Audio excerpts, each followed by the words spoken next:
Okay, where I'm at now is in the process of getting a full flat grind on here. It's definitely not nearly done yet, but see on this side I've got a bit of a curve going here in the back side. And there's a slight curve, getting straighter though.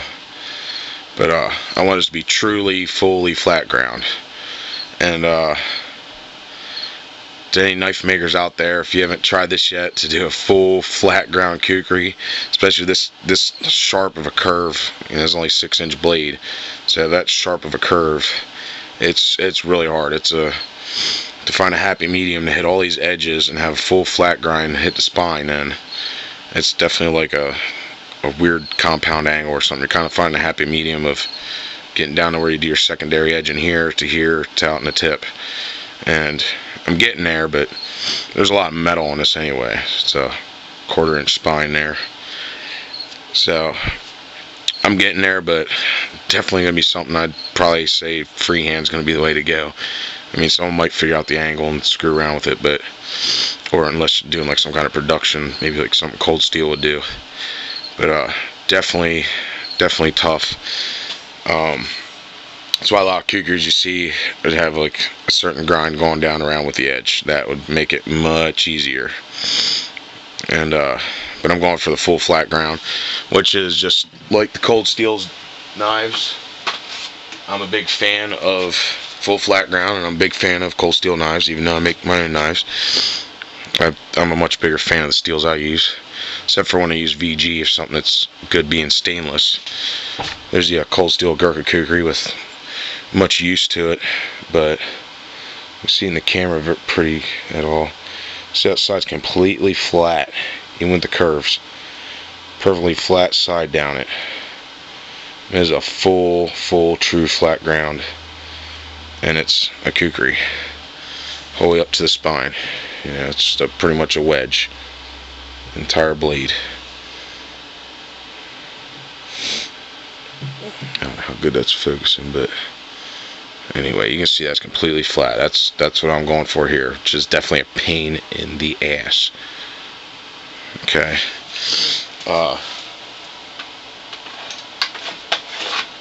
Another example I got on me, which I always have on me every day, 24/7.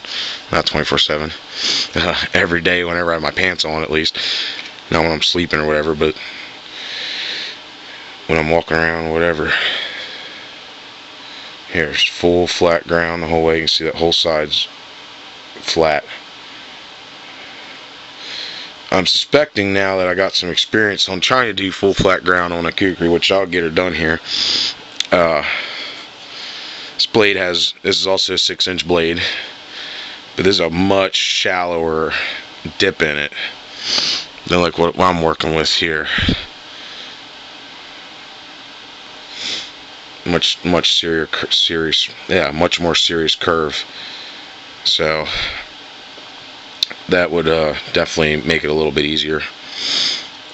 But I'd say if you grind knives, and if you haven't done these before, you want to do a kukri, I would only recommend it for very experienced knife grinders.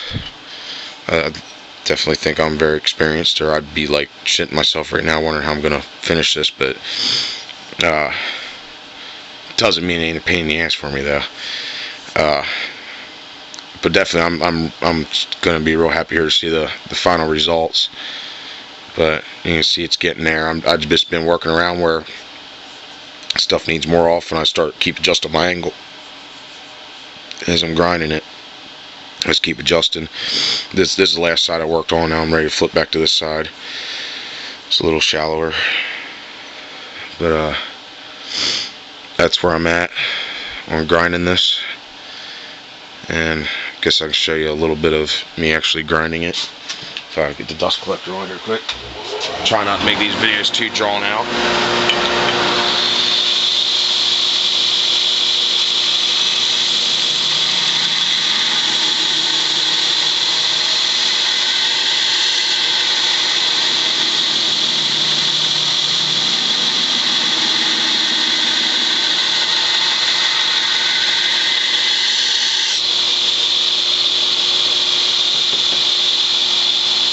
copper and a little water. There's a little more ground off this side here.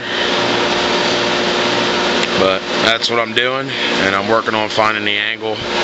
Got it just about there, but definitely a pretty difficult blade shape to grind in a full, true flat ground. It's going to go the whole way back to the spine as a wedge. There's not going to be any flat area here going back to the spine when it's done. Just like the cold steel, it goes the whole way back until it meets the edge. But that's where I'm at this point. Alright, here's where we're at now. Got most of the way ground. As you can see, the line along the back here is getting a lot straighter. Just a little curved back on the tip here, but I'll get that straightened out before it gets the whole way to the spine. Got the base here near the spine, which means I'm going to start taking more off in the front end here to get this brought back to the spine in the straightest possible line. So then this will all meet up roughly about the same, I guess right in the hump here, right at the peak of that, where my thumb is. It'll probably be the last part to meet up with the spine. But I was going to try and see if maybe if I can angle that line back more like that, keep it as thick as possible down here where it's the thinnest, this way. Keep that as thick as possible. This side's this is the last side I was just working on, and I'm going to continue back on. This one's a little less close to the spine as the other side here. But all with strength and stuff. I have this going on an angle, the plunge line. If I can get it without, I got a lot of light here. I like a lot of light in my workspace. So it's going to be highly lighted here. And this metal is actually pretty dull right now. It's 36 grit right there. You can see lines in the video, but 36 ceramic. It's a really rough belt. But this is going on an angle, plus having the if I can tilt it, having the radius there keeps from having a sharp corner. There's also a radius this way in the plunge line. Having that all radius minimizes stress points and will keep you less likely to have a stress riser and a spot for the blade to snap. Now if this would snap batoning or something, it would be at the thinnest point here. So obviously you're going to put a lot of leverage out towards the tip, and this thinner metal here. That's why this is a prototype.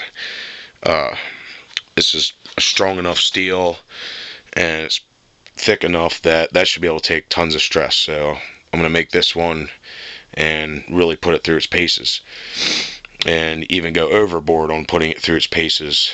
So if there's a potential for it to snap in any, even a little beyond reasonable, even if you go beyond reasonable abuse on it and it would snap, I want to make sure that's not going to happen. If in that case, if I would run into a problem, I'm not foreseeing it, but if I would, I'd just make this a little thicker right here and a little less of a curve. But I really like how this looks, and that tight curve there, that'll help really dig into stuff. The less curve there is there, the less you're getting the benefits of having a kukri. That's what really lets it bite in when you're chopping on something that hits that angle and just wants to bite. And like when you hit in here, right in here is a sweet spot for really digging into something. When you hit and you're coming in with the force, it's pulling a thicker blade through and pushing the edge right into what you're doing. That's what's awesome about the kukri. And you got a tip that you can work stuff with. If you choke up on the blade, if you're right in here nice and tight, go right in there, you can find carving task, making shavings to start fire. I do with my kukri a lot. Maybe you can go into bow making or whatever. This is a shorter one, but I grip the back of the blade in my palm and my fingertips. Now this is a smaller one, so it's a little harder, a little more difficult. But I grip it like that, grip the handle, and then use the inside edge here, and you got yourself a nice draw knife. And you can do a lot of bushcraft and campcraft type things with that. There's all kinds of good stuff this blade's useful for, not just hacking and chopping and stuff. It's a really neat blade design. I think it looks good, and from using them so much, I just really love this blade design. There's other blades that are better for specific tasks, that's for sure, but all in all, like outdoors, this got to be my personal favorite. That's my opinion. But and I think they look great too. But for chopper and all that, nah, I like a sleeker Kukri. Comes down a lot sleeker on the point here instead of the ones that come out and turn up real sharp on the end. Not sharp, but go out and just have a curve on the end real tight.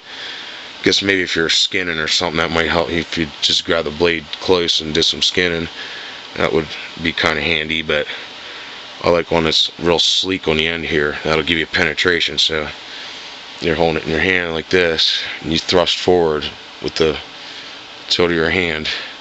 Your wrist don't have to be angled like this for a straight blade to come out here. You know, your wrist is a lot stronger like that to thrust, and that'll, you know, for like a stabbing action if need be for whatever reason, wildlife or self-defense or something. Would never advocate doing that to a human being unless your life is completely in danger and it's a bad guy's life or yours, you know. But a sleeker, finer point like that on a Kukri, I think is really nice. You get a lot of penetration and just a lot of good uses. I mean, even if you have to go into working some holes in to make a bow drill set or something, I mean, you can probably do that. You can do it with a broad one, but you just got a fine point here if you got to do a little finer work or get a finer hole or something. But that's where we're at right now, and I just ended up going off and bullshitting about Kukris, but there's a little bit of what I love about this particular blade design. This ain't a traditional Kukri handle, it's a Coke bottle shape, but it really locks nice and tight in your hand. Like, this thing's not going anywhere. My hand ain't going to slip on the blade. It's not going to slip out of my hand. If it would, I got a lanyard hole there. Good grip there, good solid grip. But that's where I'm at, and I figured I'd update this far because the next point, this will be ground the whole way back to the spine and should be ready for heat treat.